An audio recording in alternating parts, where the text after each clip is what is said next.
നമസ്കാരം. V1 അക്കാഡമിയുടെ പുതിയൊരു ക്ലാസ്സിലേക്ക് സ്വാഗതം. ഇന്ന് നമ്മൾ 5ാം ക്ലാസ്സിലെ സോഷ്യൽ സയൻസിലെ 2ാമത്തെ ചാപ്റ്ററിന്റെ ബാക്കി ഭാഗമാണ് നമ്മൾ നോക്കുന്നത്. നമ്മൾ ഇന്നലെ പറഞ്ഞത് ഭക്ഷണത്തിന്റെ ചരിത്രമാണ്. ആ ക്ലാസ് എല്ലാവരും കണ്ടെന്ന് വിചാരിക്കുന്നു. ഇന്ന് നമ്മൾ പേജ് നമ്പർ 30 മുതൽ ഭക്ഷ്യവസ്തുക്കളുടെ സംഭരണം മുതൽ നമ്മൾ പറയാനാണ് തീരുമാനിച്ചിരിക്കുന്നത്. അതായത് ആദ്യകാലങ്ങളിൽ മനുഷ്യൻ ഭക്ഷണം എന്താണ് അവർ എവിടുന്നാണോ കിട്ടുന്നത് അത് ശേഖരിക്കുക, കഴിക്കുക എന്നായിരുന്നു. പിന്നീട് കൃഷിയുടെ കണ്ടുപിടുത്തമൊക്കെ ആയപ്പോൾ സ്ഥിരതാമസമാക്കാനായി. അങ്ങനെ അവന് കുറേയധികം ഭക്ഷണ സാധനങ്ങൾ കിട്ടിക്കഴിഞ്ഞപ്പോൾ അവൻ എന്ത് ചെയ്തു? അവൻ ഭക്ഷ്യവസ്തുക്കൾ സംഭരിച്ചു വയ്ക്കാൻ തുടങ്ങി. ആദിമ മനുഷ്യൻ അന്നേക്ക് ആവശ്യമായ ഭക്ഷണം മാത്രമാണ് ശേഖരിച്ചിരുന്നത്. എന്നാൽ കൃഷി പുരോഗതി പ്രാപിച്ചതോടെ മനുഷ്യർക്ക് ആവശ്യമായ അധികം ഭക്ഷ്യവസ്തുക്കൾ ലഭിച്ചപ്പോൾ കൃഷി പുരോഗതി പ്രാപിച്ചതോടെ മനുഷ്യന് ആവശ്യമായതിൽ അധികം ഭക്ഷ്യവസ്തുക്കൾ ലഭിച്ചു. അങ്ങനെ ദൈനംദിന ആവശ്യം കഴിഞ്ഞ് ബാക്കിയായവ സൂക്ഷിച്ചു വെക്കുന്നതിന് പ്രത്യേക സൗകര്യങ്ങൾ ആവശ്യമായി വന്നു. ഇതിന്റെ ഭാഗമായിട്ട് ഭക്ഷണങ്ങൾ അവർ സൂക്ഷിക്കാൻ തുടങ്ങി. അങ്ങനെ അവര് എന്തുകൊണ്ടൊക്കെ മൺപാത്രങ്ങള്, മൃഗത്തോലുകള്, ഇറ കൊണ്ട് നിർമ്മിച്ച കുട്ടകള്, മൃഗത്തോല് കൊണ്ട് നിർമ്മിച്ച സഞ്ചികള് തുടങ്ങിയിട്ടുള്ള സംഭവങ്ങളിലൊക്കെ തന്നെ ഭക്ഷണം സൂക്ഷിച്ചു വെക്കുന്ന ഭക്ഷണ പദാർത്ഥങ്ങള്, ഭക്ഷ്യവസ്തുക്കള് സൂക്ഷിച്ചു വെക്കാനായിട്ട് ആരംഭിച്ചു. അപ്പോൾ മനുഷ്യന് കൃഷി കൂടുതലായി കഴിഞ്ഞപ്പോൾ, അല്ലെങ്കിൽ കൃഷി ചെയ്യാൻ ആരംഭിച്ചു കഴിഞ്ഞപ്പോൾ ഭക്ഷ്യവസ്തുക്കൾ കൂടുതലായിട്ട് സംഭരിച്ചു വെക്കേണ്ട ആവശ്യകത വന്നു. അതിന്റെ ഭാഗമായിട്ട് മനുഷ്യന്മാർ മൺപാത്രങ്ങളിലും മൃഗത്തോലുകൾ കൊണ്ട് നിർമ്മിച്ച സഞ്ചികളിലും ഈറ കൊണ്ട് നിർമ്മിച്ച കുട്ടകളിലൊക്കെ തന്നെ ഭക്ഷ്യവസ്തുക്കൾ ശേഖരിക്കാൻ തുടങ്ങി. പ്രധാനപ്പെട്ട ആദ്യകാല കാർഷിക ഉപകരണങ്ങൾ കമ്പ്, കല്ല്, കൊമ്പ്, എല്ല് തുടങ്ങിയവയായിരുന്നു. അതൊക്കെ തന്നെ നമുക്കറിയാം. മണ്ണ് കിളച്ച് വിത്തൊക്കെ കുഴിച്ചിടാനായിട്ട് ഈ സാധനങ്ങൾ ഉപയോഗിച്ചിരുന്നു. കമ്പ്, കല്ല്, കൊമ്പ്, എല്ല് തുടങ്ങിയിട്ട് പഠിക്കാൻ എളുപ്പമാണ് അല്ലേ? കമ്പ്, കല്ല്, കൊമ്പ്, എല്ല്. ഇതാണ് മനുഷ്യന്റെ ഭക്ഷ്യവസ്തുക്കളുടെ സംഭരണത്തെ കുറിച്ച് പഠിക്കാൻ. വെള്ളത്തിലിട്ടാൽ അലിഞ്ഞു പോകുന്നതാണുള്ള മൺകട്ട. എന്നാൽ മണ്ണ് കുഴച്ച് പാത്രങ്ങളാക്കി രൂപപ്പെടുത്തി ചുട്ടെടുത്താൽ വെള്ളം ശേഖരിക്കാമെന്നും ചൂടാക്കാമെന്നും മനുഷ്യൻ മനസ്സിലാക്കി. അപ്പൊ നോക്കൂ, ഒരു വസ്തു ഭക്ഷണം, തീ കണ്ടുപിടിച്ചു, കൃഷി കണ്ടുപിടിച്ചു, അങ്ങനെ ഓരോ കാര്യങ്ങളും കണ്ടുപിടിച്ചപ്പോൾ പിന്നീട് വെള്ളത്തിലിട്ടാൽ അലിഞ്ഞു പോകുന്നതാണല്ലോ മൺകട്ട. എന്നാൽ മണ്ണ് കുഴച്ച് പാത്രങ്ങളായി രൂപപ്പെടുത്തിയാൽ ചുട്ടെടുത്താൽ വെള്ളം ശേഖരിക്കാമെന്നും ചൂടാക്കാമെന്നും മനുഷ്യൻ മനസ്സിലാക്കുക. വെറുതെ മണ്ണ് ഉപയോഗിക്കില്ല, അത് ചുട്ടെടുത്ത് ചൂടാക്കി കഴിഞ്ഞാൽ നമുക്ക് അവിടെ വെള്ളവും ഇതൊക്കെ തന്നെ ഉപയോഗിക്കാമെന്ന് മനസ്സിലായി. ആദ്യകാലങ്ങളിൽ കളിമണ്ണ് കുഴച്ച് കൈകൾ കൊണ്ടാണ് മൺപാത്രങ്ങൾ നിർമ്മിച്ചിരുന്നത്. എന്നാൽ കൃഷി വ്യാപകമായതോടെ ധാന്യങ്ങൾ സൂക്ഷിച്ചു വെക്കാൻ പല വലിപ്പത്തിലുള്ള മൺപാത്രങ്ങൾ ആവശ്യമായി വന്നു. അപ്പോൾ ആദ്യങ്ങളിലെ മൺപാത്രങ്ങൾ നമുക്ക് ഉണ്ടാക്കുന്ന അറിയാം, കൈ കൊണ്ട് കുഴച്ചിട്ടൊക്കെ ഉണ്ടാക്കിയത്. പിന്നീട് കൃഷിയുടെ ആവശ്യകത കൂടി വന്നു, കൃഷി ഉപയോഗം കൂടി വന്നു. അപ്പോൾ പാത്രങ്ങളുടെ ആവശ്യകത കൂടുതലായി വന്നു. മൺപാത്രങ്ങൾ ആഹാരം പാചകം ചെയ്യുന്നതിനും ഉപയോഗിച്ചിരുന്നു. അവ നിർമ്മിക്കാനുള്ള ചക്രം കണ്ടുപിടിച്ചത് മനുഷ്യ ചരിത്രത്തിലെ ഏറ്റവും വലിയ വഴിത്തിരിവായിരുന്നു. അപ്പോൾ മനുഷ്യൻ എന്ത് കണ്ടുപിടിച്ചുകൂടെ? കൃഷിയുടെ ആരംഭത്തോടുകൂടി തീ കണ്ടുപിടിച്ചു. അതേപോലെ തന്നെ ചക്രങ്ങളും കണ്ടുപിടിച്ചു. ചക്രങ്ങൾ കണ്ടുപിടിച്ചു. മനുഷ്യൻ ചക്രങ്ങൾ കണ്ടുപിടിച്ചതും ഏകദേശം ഈ ഒരു കാലഘട്ടത്തിലാണ്. ഇത് മൺപാത്ര നിർമ്മാണം വ്യാപകമാക്കുന്നതിന് കാരണമായി. ഭക്ഷ്യധാന്യങ്ങൾ സംഭരിച്ച് സൂക്ഷിക്കുന്നതിനായി പ്രാചീന കാലത്ത് ധാന്യപ്പുരകൾ നിർമ്മിച്ചിരുന്ന തെളിവുകളുണ്ട്. അപ്പോൾ നമ്മളൊക്കെ പറയില്ലേ, പത്തായ എന്നൊക്കെ പറഞ്ഞ പോലെ തന്നെ നിരവധി ധാന്യപ്പുരകൾ നിർമ്മിച്ചു. അപ്പോൾ ഇവിടെ നോക്കൂ, കൃഷിയൊക്കെ എത്തിക്കഴിഞ്ഞപ്പോഴേക്കും മനുഷ്യൻ എന്ത് കണ്ടുപിടിക്കാൻ തുടങ്ങി? ചക്രങ്ങളൊക്കെ കണ്ടുപിടിക്കാൻ തുടങ്ങി. ചക്രം കണ്ടുപിടിച്ചു. അപ്പോൾ മൺപാത്രങ്ങൾ നിർമ്മിച്ചു, ചക്രം കണ്ടുപിടിച്ചു, ഭക്ഷ്യവസ്തുക്കൾ സംഭരിച്ചു വെക്കാനും തുടങ്ങി. ധാന്യപ്പുര പ്രാചീന ഇന്ത്യയിൽ നിലനിന്നിരുന്ന ഒരു നദി. അതായത് നമുക്കറിയാം, പണ്ടത്തെ കാലത്ത് ഈ മനുഷ്യന്മാരൊക്കെ കൃഷി ചെയ്യാൻ ജീവിച്ചിരുന്നത് എവിടെയായിരുന്നു? നദീതടങ്ങൾ, റിവർ സൈഡുകളിലായിരുന്നു. എവിടെയായിരുന്നു? റിവർ സൈഡുകളിലായിരുന്നു, നദീതടങ്ങളിലായിരുന്നു മനുഷ്യന്മാരൊക്കെ ജീവിച്ചിരുന്നത്. അപ്പോൾ അങ്ങനെ അതുമായി ബന്ധപ്പെട്ടിട്ട് നിരവധി സംസ്കാരങ്ങൾ, കൾച്ചറുകൾ, കുറെ ആളുകൾ ഒരു സ്ഥലത്ത് ജീവിക്കുമ്പോൾ അവരുടേതായിട്ട് രീതി. അങ്ങനെ ഇന്ത്യയിൽ നിലനിന്നിരുന്ന ഒരു പ്രധാനപ്പെട്ട സംസ്കാരമായിരുന്നു സിന്ധു നദീതട സംസ്കാരം അഥവാ ഹരപ്പൻ സംസ്കാരം. നമുക്കിവിടെ ഇതിനെ കൂടുതലായിട്ട് പഠിക്കാനില്ല, ജസ്റ്റ് അറിഞ്ഞു വയ്ക്കുക. പ്രാചീന ഇന്ത്യയിൽ, പണ്ടത്തെ കാലത്തെ ഇന്ത്യയിൽ നിലനിന്നിരുന്ന ഒരു പ്രധാനപ്പെട്ട സംസ്കാരമായിരുന്നു സിന്ധു നദീതട സംസ്കാരം, അതല്ലെങ്കിൽ ഹരപ്പൻ സംസ്കാരം എന്ന് പറയുന്നത്. ഇവിടുത്തെ ഏറ്റവും പ്രധാന സവിശേഷതകളിൽ ഒന്നാണ് ധാന്യപ്പുര. ഇവിടുത്തെ ഈ സിന്ധു നദീര സംസ്കാരത്തിലെ ഏറ്റവും പ്രധാനപ്പെട്ട സവിശേഷതകളിൽ ഒന്നായിരുന്നു ധാന്യപ്പുര. അവ ഇഷ്ടിക കൊണ്ട് കെട്ടിയുണ്ടാക്കിയതായിരുന്നു. വിദൂര ഗ്രാമങ്ങളിൽ നിന്ന് ധാന്യങ്ങൾ കൊണ്ടുവന്ന് ഈ ധാന്യപ്പുരകളിൽ സൂക്ഷിച്ചിരുന്നത്. അപ്പോൾ പണ്ട് കാലത്തെ മനുഷ്യൻ മൺപാത്രങ്ങൾ ഉണ്ടാക്കി, ചക്രം കണ്ടുപിടിച്ചു. അതേപോലെ തന്നെ ഭക്ഷ്യസാധനങ്ങൾ ശേഖരിച്ചു വെക്കാൻ ധാന്യപ്പുരകൾ ഉണ്ടാക്കി. അപ്പൊ നമ്മൾ തുടക്കത്തിൽ എന്താ പറഞ്ഞേ, അവൻ എന്താണോ കിട്ടുന്നത് അത് കഴിച്ചു പോകുന്ന ആൾക്കാരായിരുന്നു. ഇപ്പൊ എന്താ, ഈ സ്റ്റോറിയലായി, കൃഷിയായി, അങ്ങനെ മാറ്റങ്ങളൊക്കെ വരാൻ തുടങ്ങി. ഇനി നമ്മള് ഭക്ഷ്യവസ്തുക്കളുടെ കൈമാറ്റത്തെ കുറിച്ചാണ് പറഞ്ഞത്. എന്താണ് നമ്മൾ പറയുന്നത്? ഭക്ഷ്യവസ്തുക്കളുടെ കൈമാറ്റത്തെ കുറിച്ചാണ്. ഇപ്പൊ എന്നെ പറയുന്നില്ല. ആദിമ മനുഷ്യൻ ആവശ്യത്തിലധികം വന്ന ഭക്ഷ്യവസ്തുക്കൾ പിൽക്കാല നമുക്കറിയാം, നമ്മുടെ കുറേ എടുത്തു വെച്ചു, കുറേ ഭക്ഷ്യവസ്തുക്കൾ എന്ത് ചെയ്തു, മനുഷ്യൻ എന്ത് ചെയ്തു, ഭക്ഷ്യവസ്തുക്കൾ പിൽക്കാല ഉപയോഗത്തിന് സൂക്ഷിച്ചു വെച്ചു. എന്ത് ചെയ്തു, അതിനുശേഷം അധികം വന്ന ഭക്ഷ്യവസ്തുക്കൾ പിന്നീടുള്ള ഉപയോഗത്തിനായി സംഭരിക്കുക മാത്രമല്ല, അവ ആവശ്യക്കാർക്ക് കൈമാറ്റം ചെയ്യുകയും ചെയ്തിരുന്നു. എനിക്ക് കിട്ടുന്ന അത്രയും ചിലപ്പം അപ്പുറത്തുള്ള ആളും കിട്ടിക്കൊള്ളുന്നില്ല. അപ്പൊ എന്ത് ചെയ്തു, അവർക്ക് ബാക്കി ആവശ്യം കഴിഞ്ഞിട്ട് ബാക്കി വരുന്ന ഭക്ഷ്യവസ്തുക്കൾ അവർ എന്ത് ചെയ്തിരുന്നു, അത് കൈമാറ്റം ചെയ്യപ്പെട്ടിരുന്നു. അപ്പോ നോക്കൂ, തനിക്ക് ആവശ്യമുള്ള വസ്തുക്കൾ നേടുന്നതിനായി ഓരോരുത്തരും സംഭരിച്ചിരുന്ന വസ്തുക്കൾ മറ്റുള്ളവർക്ക് കൈമാറിയിരുന്നു. ഇപ്പൊ ഒരു എക്സാമ്പിൾ പറയാം. എൻ്റെ കയ്യിൽ ഒരു 10 കിലോ അരി ഉണ്ട് എന്ന് വിചാരിച്ചു. അപ്പൊ എനിക്ക് അരിയാണ് ആവശ്യം, പക്ഷെ എന്താണ്, വെറുതെ കൊടുക്കില്ല. എൻ്റെ കയ്യിലുള്ള അരി ഞാൻ ഒരാൾക്ക് വെറുതെ കൊടുക്കില്ല, എനിക്ക് എന്തെങ്കിലും തരണം. അപ്പൊ എന്ത് ചെയ്യും, എനിക്ക് ആവശ്യം ഒരു 10 തേങ്ങയാണെങ്കിൽ ആ തേങ്ങ കൊടുത്തിട്ട് അരി വാങ്ങുന്ന അവസ്ഥ. അങ്ങനെ എന്താണോ അവരുടെ കയ്യിലുള്ളത്, അവർക്ക് ആവശ്യമുള്ള സാധനങ്ങൾ അങ്ങോട്ടും ഇങ്ങോട്ടും കൈമാറിയിട്ടായിരുന്നു അവര് ഭക്ഷ്യവസ്തുക്കൾ കൈമാറ്റം ചെയ്യപ്പെട്ടിരുന്നത്. നോക്കൂ, ഏകദേശം 1500 വർഷങ്ങൾക്ക് മുമ്പ് ദക്ഷിണേന്ത്യയിൽ ഭക്ഷ്യവസ്തുക്കളുടെ കൈമാറ്റം, അപ്പൊ എന്നാ നോക്ക്, 1500 വർഷങ്ങൾക്ക് മുമ്പ് അല്ലെ, നിലനിന്ന സംഘകാല കൃതികൾ സൂചിപ്പിച്ചിട്ടുണ്ട്. ഓരോ പ്രദേശത്തുള്ളവരും മറ്റു പ്രദേശങ്ങളിലുള്ളവർക്ക് അവർ സമാഹരിച്ച ഭക്ഷ്യവസ്തുക്കൾ കൈമാറുകയും അവരിൽ നിന്ന് തങ്ങൾക്ക് ആവശ്യമായവ സ്വീകരിക്കുകയും ചെയ്യും. ഇത്രയേ ഉള്ളൂ. എന്താണ്, ഓരോ പ്രദേശത്തുള്ളവരും മറ്റു പ്രദേശങ്ങളിലുള്ളവർക്ക് അവർ സമാഹരിച്ച ഭക്ഷ്യവസ്തുക്കൾ കൈമാറുകയും അവരിൽ നിന്ന് തങ്ങൾക്ക് ആവശ്യമായവ സ്വീകരിക്കുകയും ചെയ്തു. എനിക്ക് ആവശ്യം തേങ്ങയാണെങ്കിൽ ഞാനത് വാങ്ങിക്കും, അപ്പൊ അയാൾക്ക് ആവശ്യം ചക്കയാണെങ്കിൽ അത് കൊടുക്കും. അങ്ങനെ കടൽ തീരത്ത് താമസിച്ചിരുന്നവർക്ക് മറ്റു പ്രദേശങ്ങളിലുള്ളവർക്ക് ഉണക്ക മത്സ്യവും ഉപ്പും കൈമാറി. അപ്പൊ കടൽ തീരത്ത് ഏറ്റവും കൂടുതൽ കിട്ടുന്ന എന്തായിരിക്കും, ഉണക്ക മത്സ്യവും ഉപ്പൊക്കെ ആയിരിക്കും. പകരം മറ്റുള്ളവരിൽ നിന്ന് മറ്റ് ഭക്ഷ്യവസ്തുക്കളും വനവിഭവങ്ങളും സ്വീകരിച്ചിരുന്നു. വനപ്രദേശങ്ങളിലുള്ളവർ ഇതര പ്രദേശങ്ങളിലുള്ളവർക്ക് വനവിഭവങ്ങൾ കൈമാറി. സമതലങ്ങളിൽ താമസിച്ചിരുന്നവർ തങ്ങളുടെ കാർഷികോൽപ്പന്നങ്ങൾ ഇതര പ്രദേശങ്ങൾക്ക് കൈമാറി. അതായത് പണ്ടത്തെ കാലത്ത്, അതായത് മനുഷ്യന് ഇപ്പൊ ഒരേ സാധനം, ഇപ്പൊ എൻ്റെ കയ്യിൽ ഒരു സാധനം ഉണ്ടെങ്കിൽ അത് ആവശ്യമുള്ള ആൾക്ക് കൊടുക്കും, അയാളുടെ അടുത്ത് എനിക്ക് ആവശ്യമുള്ളത് വാങ്ങുന്ന ഒരു രീതി ഉണ്ടായിരുന്നു. അതിനെയാണ് നമ്മൾ എന്ത് പറയണത്, കൈമാറ്റ വ്യവസ്ഥ എന്ന് പറയുന്നത്, അല്ലെങ്കിൽ കൈമാറ്റ സമ്പ്രദായം. അതായത് പൈസ ഉണ്ടാവുന്നതിന്, ഇപ്പൊ നമുക്കൊരു സാധനം വാങ്ങാൻ നമ്മൾ പൈസ കൊടുത്താൽ മതി, അത് വേറെ കൊടുക്കും. ഇപ്പൊ എൻ്റെ കയ്യിൽ തേങ്ങ ഉണ്ടെങ്കിൽ കൊടുത്ത് കടയിൽ പോയി ചക്ക വാങ്ങിക്കാൻ പറ്റില്ല, പൈസ കൊടുത്താൽ മതി. അതേപോലെയാണ് പണം കണ്ടുപിടിക്കുന്നതിന് മുമ്പ് ആളുകൾ സാധനങ്ങൾ കൈമാറുന്നത് ഈ കൈമാറ്റ സമ്പ്രദായം വഴിയാണ്. ഇമ്പോർട്ടൻ്റ് ആണ് ഈ സംഭവം. എന്താണ്, ഇമ്പോർട്ടൻ്റ് ആണ്. നോക്കൂ, നാണയ വ്യവസ്ഥ നിലവിൽ വരുന്നതിന് മുമ്പ് സാധനങ്ങൾ പരസ്പരം കൈമാറ്റം ചെയ്യുന്ന രീതിയാണ് ഉണ്ടായിരുന്നത്. ഈ കൈമാറ്റ രീതിയാണ് ബാർട്ടർ സമ്പ്രദായം എന്ന പേരിൽ അറിയപ്പെടുന്നത്. ഇമ്പോർട്ടൻ്റ് ആണ്. സാധനങ്ങൾ അങ്ങോട്ടും ഇങ്ങോട്ടും പരസ്പരം കൈമാറുന്ന രീതിയാണ് എന്ത്, ബാർട്ടർ സമ്പ്രദായം. ചോദിക്കും. അപ്പൊ ചിലപ്പോൾ ഇങ്ങനെ ക്വസ്റ്റ്യൻ വരും, നാണയം അല്ലെങ്കിൽ പൈസ, പണം നിലവിൽ വരുന്നതിന് മുമ്പ് ആളുകൾ സാധനങ്ങൾ പരസ്പരം കൈമാറിയിരുന്ന ഇതിനെ വിളിക്കുന്ന പേരെന്ത്, ബാർട്ടർ സമ്പ്രദായം. ഇത്തരത്തിൽ കൈമാറ്റങ്ങൾ സമൂഹത്തിൽ നിരവധി മാറ്റങ്ങൾക്ക് ഇടയാക്കി. സാധനങ്ങളുടെ കൈമാറ്റം കച്ചവടത്തിലേക്ക് നയിച്ചു. അങ്ങനെ ചന്തകൾ രൂപം കൊണ്ടു.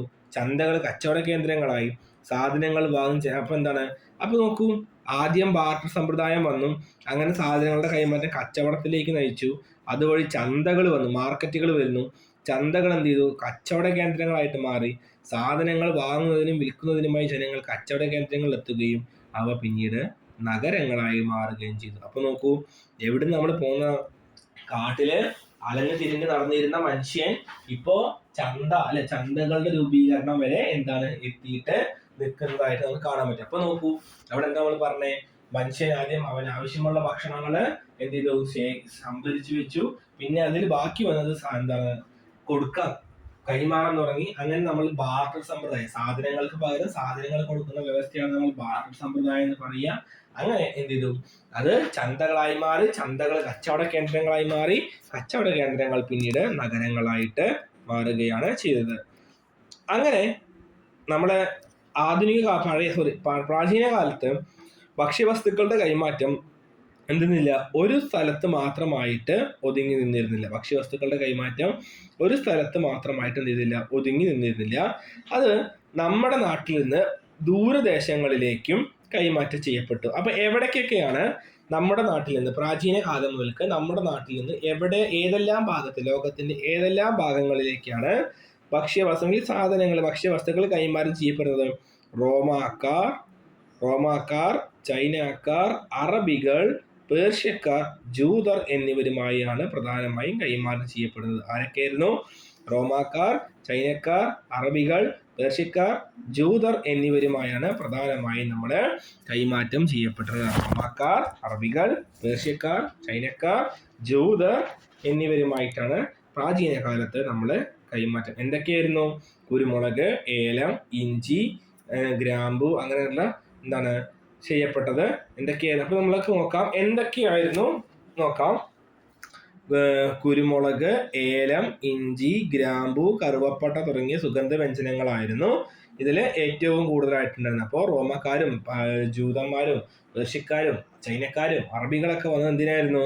ഈ ഇത്തരത്തിലുള്ള ഇതിനൊക്കെ പറയുന്ന പേരാണ് സുഗന്ധ വ്യഞ്ജനങ്ങൾ. ഇതിനെ പറയുന്ന പേരെന്താണ്? സുഗന്ധ വ്യഞ്ജനങ്ങൾ. ഇതില് എന്താണ്? കുരുമുളക് ഉണ്ടായിരുന്നു, ഏലം ഉണ്ടായിരുന്നു, ഇഞ്ചി ഉണ്ടായിരുന്നു, ഗ്രാമ്പു ഉണ്ടായിരുന്നു, കറുവപ്പട്ട ഉണ്ടായിരുന്നു. പക്ഷേ ഇതിൽ ഏറ്റവും പ്രിയപ്പെട്ടത് എന്തായിരുന്നു? കറുത്ത പൊന്നി എന്ന പേരിൽ അറിയപ്പെടുന്ന കുരുമുളകായിരുന്നു. കറുത്ത പൊന്ന് എന്നറിയപ്പെടുന്ന കുരുമുളകായിരുന്നു. ഇവിടെ സൈഡിലുണ്ട് പോർച്ചുഗീസുകാരനായിട്ടുള്ള വാസ്കോ ഡ ഗാമയെ കുറിച്ച് നമ്മളിവിടെ പഠിക്കാനുണ്ട്. 1498 വാസ്കോ ഡ ഗാമ കേരളത്തില് അല്ലെങ്കിൽ ഇന്ത്യയിലേക്ക് എത്തുന്നത്. എന്തിനു വേണ്ടിയിട്ടാണ് വരുന്നത്? കുരുമുളകിന്. അപ്പോ ഈ പ്രാചീന കാലത്ത് നിരവധി വിദൂര ദേശങ്ങളുമായിട്ട് അന്നത്തെ മനുഷ്യന് എന്തുണ്ടായിരുന്നു? കച്ചവടങ്ങൾ ഉണ്ടായിരുന്നു. റോമക്കാർ, ചൈനക്കാർ, ജൂതക്കാർ, പേർഷ്യക്കാർ, അങ്ങനെ അറബികൾ തുടങ്ങിയിട്ടുള്ളവരുണ്ട്. സുഗന്ധ വ്യഞ്ജനങ്ങളുള്ള കുരുമുളക്, ഏലം, കറുവപ്പട്ട, ഗ്രാമ്പൂ തുടങ്ങിയിട്ടുള്ള സുഗന്ധദ്രവ്യങ്ങൾ ഉണ്ടായിരുന്നു.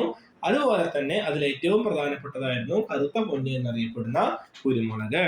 അങ്ങനെ ഞാൻ പറഞ്ഞില്ലേ, അവര് ഇവിടുന്ന് അങ്ങോട്ട് കൊണ്ടുപോകാൻ മാത്രമല്ല, എന്താണ്, അവിടുന്ന് ഇങ്ങോട്ടും കുറെ സാധനങ്ങൾ കൊണ്ടുവന്നിട്ടുണ്ട്. പേരയ്ക്ക, പപ്പായ, കൈതച്ചക്ക, കശുവണ്ടി, മരച്ചീനി, ഉരുളക്കിഴങ്ങ് തുടങ്ങിയ സംഭവങ്ങളൊന്നും നമ്മുടെ നാട്ടിലുണ്ടായിട്ടുള്ള പച്ചക്കറികളല്ല. അതൊക്കെ തന്നെ വിദേശികള് അവരുടെ നാട്ടിൽ നിന്ന് നമ്മുടെ ഇന്ത്യയിലേക്ക് കൊണ്ടുവന്നതാണ്. അതായത് നമ്മൾ ഇവിടുന്ന് കുറച്ച് അങ്ങോട്ട് കൊടുക്കുമ്പോൾ അവരെന്ത് ചെയ്തു? ഇപ്പൊ ചീരമുളക് ഇതൊക്കെ ചൈനയിൽ നിന്ന് വന്നതാ. പേരയ്ക്ക പോർച്ചുഗീസ് എന്നാണ്, പപ്പായ പോർച്ചുഗീസ് എന്നാണ്. അങ്ങനെയുള്ള സംഭവങ്ങളൊക്കെ എന്ത് ചെയ്തിട്ടുണ്ട്? നമ്മുടെ നാട്ടിലേക്ക് അവര് കൊണ്ടുവന്നിട്ടുണ്ട്. പേരയ്ക്കയുടെ മെക്സിക്കോയിലാണ് എന്നൊക്കെ പറഞ്ഞിട്ടുണ്ട്. അങ്ങനെ എന്താണ്, നമ്മള് ആദ്യമായിട്ട് എന്താണ് ഭക്ഷണത്തിന്റെ പേരിലാണ് നമ്മള് കച്ചവടം നടത്തിയിരുന്നെങ്കിൽ ഇപ്പൊ നമ്മള് എന്താണ് വേറെയും കുറെ ഇതിന്റെ കാര്യത്തില് വിദ്യാഭ്യാസത്തിന്റെ ഒക്കെ പേരിൽ. ഇവിടെ നോക്കൂ, ഭക്ഷണവുമായി ബന്ധപ്പെട്ട് നമ്മുടെ നാട്ടിൽ പലതരത്തിലുള്ള അസമത്വങ്ങളും ഉണ്ടായിരുന്നു. സാമൂഹികമായ അസമത്വങ്ങൾ എല്ലാ വിഭാഗം ജനങ്ങളും ഒരുമിച്ചിരുന്ന് ഭക്ഷണം കഴിക്കുന്നതിൽ തടസ്സമുണ്ടാക്കി. ഈ വിവേചനത്തിലെ സാമൂഹിക പരിഷ്കർത്താവായ സഹോദരൻ അയ്യപ്പന്റെ നേതൃത്വത്തിൽ എറണാകുളത്തെ ചെറായിയിൽ മിശ്രഭോജനം നടത്തുകയുണ്ടായി. അപ്പൊ ശ്രദ്ധിച്ചോളൂ, പണ്ടത്തെ കാലത്തൊക്കെ ഈ നമ്പൂതിരിമാർ അല്ലെങ്കിൽ ഉയർന്ന ജാതിക്കാരെ കൂടുതലും താഴ്ന്ന ജാതിക്കാർക്ക് ഭക്ഷണം കഴിക്കാൻ പറ്റില്ല. അപ്പൊ നോക്കൂ, ഭക്ഷണത്തിന്റെ പേരിൽ അസമത്വം ഉണ്ടായിരുന്നു. അതായത് ഈ ഉയർന്ന ജാതിക്കാർ കഴിച്ചതിന് ശേഷം മാത്രമേ താഴ്ന്ന ജാതിക്കാർക്ക് എന്തെങ്കിലും ഉണ്ടെങ്കിൽ കഴിക്കാൻ തന്നെ പാടുള്ളൂ. ഉയർന്ന ജാതിക്കാർ കഴിച്ചതിന് ശേഷം മാത്രമേ താഴ്ന്ന ജാതിക്കാർക്ക് എന്തെങ്കിലും കഴിക്കാൻ തന്നെ എന്ത് ചെയ്യുള്ളൂ? പാടുള്ളൂ.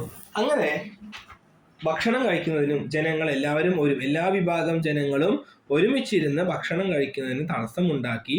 ഈ വിവേചനത്തിനെതിരെ സാമൂഹിക പരിഷ്കർത്താവായ സഹോദരൻ അയ്യപ്പന്റെ നേതൃത്വത്തിൽ എറണാകുളം ജില്ലയിലെ ചെറായിയിൽ എന്ത് നടത്തി? മിശ്രഭോജനം എന്ന് പറഞ്ഞാൽ മിക്സഡ് ഈറ്റിംഗ്. എല്ലാവരും താഴ്ന്ന ജാതിക്കാരും ഉയർന്ന ജാതിക്കാരും എല്ലാവരും ഒപ്പം ഇരുന്ന് കഴിക്കുക. നോക്കൂ, 1917 മെയ് 29 വിവിധ ജാതിക്കാരെ ഒന്നിച്ചിരുത്തി സഹോദരൻ അയ്യപ്പന്റെ നേതൃത്വത്തിൽ എറണാകുളം ജില്ലയിലെ ചെറായിൽ മിശ്ര ഭോജനം സംഘടിപ്പിച്ചത്. എല്ലാ വിഭാഗം ജനങ്ങൾക്കും ഒന്നിച്ചിരുന്ന് ഭക്ഷണം കഴിക്കുന്നതിനുള്ള അവകാശം നിഷേധിക്കപ്പെട്ടതിനെതിരെയാണ് ഈ സമരം നടന്നത്.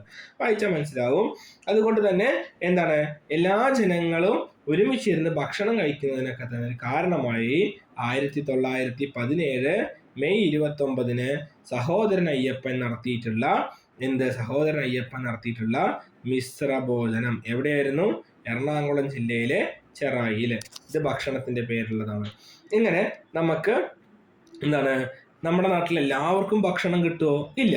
നോക്കൂ, ആരോഗ്യം സംരക്ഷിക്കുന്നതിന് ആവശ്യമായ ഭക്ഷണം എല്ലാ മനുഷ്യരുടെയും അവകാശമാണ്. എന്നാൽ ജീവൻ നിലനിൽക്കാൻ ഒരു നേരത്തെ ഭക്ഷണവും കിട്ടാതെ ആയിരങ്ങൾ ലോകത്തിന്റെ പലയിടങ്ങളിലുമുണ്ട്. കാലാവസ്ഥയിൽ ഉണ്ടാകുന്ന മാറ്റങ്ങൾ, യുദ്ധം, തൊഴിലില്ലായ്മ തുടങ്ങിയവ ദാരിദ്ര്യത്തിനും പട്ടിണിക്കും കാരണമാകുന്നുണ്ട്.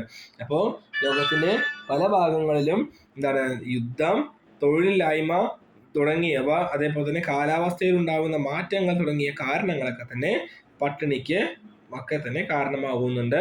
അതുകൊണ്ട് തന്നെ നമ്മുടെ നാട്ടിൽ ഇന്നത്തെ കാലത്ത് നിരവധി ആൾക്കാർക്ക് ഇപ്പോഴും ഭക്ഷണം കിട്ടുന്നില്ല. ചിത്രം നോക്കിയേ, ഒരു നേരത്തെ ഭക്ഷണത്തിന് വേണ്ടി കാത്തിരിക്കുന്ന കുറച്ച് ആൾക്കാരാണ് നമുക്ക് ഈ ചിത്രത്തിൽ കാണാനായിട്ട് സാധിക്കുക. ബ്രിട്ടീഷ് ഭരണകാലത്തെ അമിതമായ സാമ്പത്തിക ചൂഷണം ഇന്ത്യയിൽ ഭക്ഷ്യക്ഷാമത്തിന് കാരണമാവുകയും തൽഫലമായി നിരവധി പേർ മരണപ്പെടുകയും ചെയ്തു. അങ്ങനെയുള്ളതിൻ്റെ ഉദാഹരണം, ഭക്ഷണം കിട്ടാതെ നിരവധി പേർ മരണപ്പെട്ടതിന് ഉദാഹരണമാണ് 1943 ബംഗാളിൽ ഉണ്ടായിട്ടുള്ള ഭക്ഷ്യക്ഷാമം. അങ്ങനെ എന്താണ്, അവിടുത്തെ നെൽകൃഷി നശിക്കുകയും 30 ലക്ഷത്തോളം പേർ അവിടെ പട്ടിണി മൂലം നശിക്കുകയും മരണപ്പെടുകയും ചെയ്യും. അപ്പോൾ നമുക്ക് ഏറ്റവും ബേസ് ആയിട്ടുള്ള ഒരു കാര്യമാണ് എന്ത്? സമ്പത്തിന്റെ വിതരണത്തിലുള്ള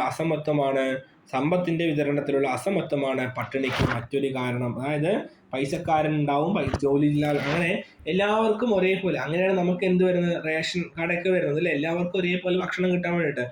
ദാരിദ്ര്യത്തിനും പട്ടിണിക്കും എതിരെയുള്ള പ്രവർത്തനങ്ങൾ ശക്തിപ്പെടുത്തുകയും എല്ലാവർക്കും ഭക്ഷണം ഉറപ്പാക്കുകയും ചെയ്യുക എന്ന ലക്ഷ്യത്തോടെ എല്ലാ വർഷവും ഒക്ടോബർ 16 ലോക ഭക്ഷ്യദിനമായി ആചരിച്ചു വരുന്നു. അപ്പോൾ ലോക ഭക്ഷ്യദിനം എന്ന് പറയുന്നത് എന്താണ്? ഒക്ടോബർ 16 ദാരിദ്ര്യ നിർമ്മാർജ്ജനത്തിനായി വിവിധ പദ്ധതികൾ നടപ്പിലാക്കിയ മാതൃകാ സംസ്ഥാനമാണ് കേരളം. നമുക്കറിയാം, കുടുംബശ്രീ മിഷനൊക്കെ നമുക്ക് ഉദാഹരണമായിട്ട് നമുക്ക് പറയാം. അപ്പോൾ ഭക്ഷണം കിട്ടാതെ ഒരാളും നമുക്ക് എന്ത് ചെയ്യാൻ പറ്റില്ല, ബുദ്ധിമുട്ടാവാൻ പാടില്ല. അതിനു വേണ്ടിയിട്ട് ഇന്ത്യൻ ഗവൺമെന്റ് കൊണ്ടുവന്ന നിയമമാണ് ദേശീയ ഭക്ഷ്യസുരക്ഷാ നിയമം 2013. എന്ന് വെച്ചിട്ടുണ്ടെങ്കിൽ എല്ലാവർക്കും ഭക്ഷണം ഉറപ്പാക്കുക എന്നതാണ് ഇതിന്റെ ലക്ഷ്യം. അതിനാണ് നമുക്ക് റേഷൻ കടകളൊക്കെ നമുക്ക് നമ്മുടെ രാജ്യത്ത് വരുന്നത്. അപ്പോൾ ഇന്നും നമ്മുടെ നാട്ടില് എന്തുണ്ട്, ഭക്ഷണം എന്താണ് ലഭിക്കാതെ കുറെ ആളുകളുണ്ട്. അതിനൊക്കെ വേണ്ടിയിട്ട് നമ്മുടെ സർക്കാരുകൾ നിരവധി പദ്ധതികൾ കൊണ്ടുവരുന്നുണ്ട്. അതിന്റെ ഭാഗമായിട്ട് എന്താണ്, നമുക്ക് നല്ല ഭക്ഷണം കിട്ടണം.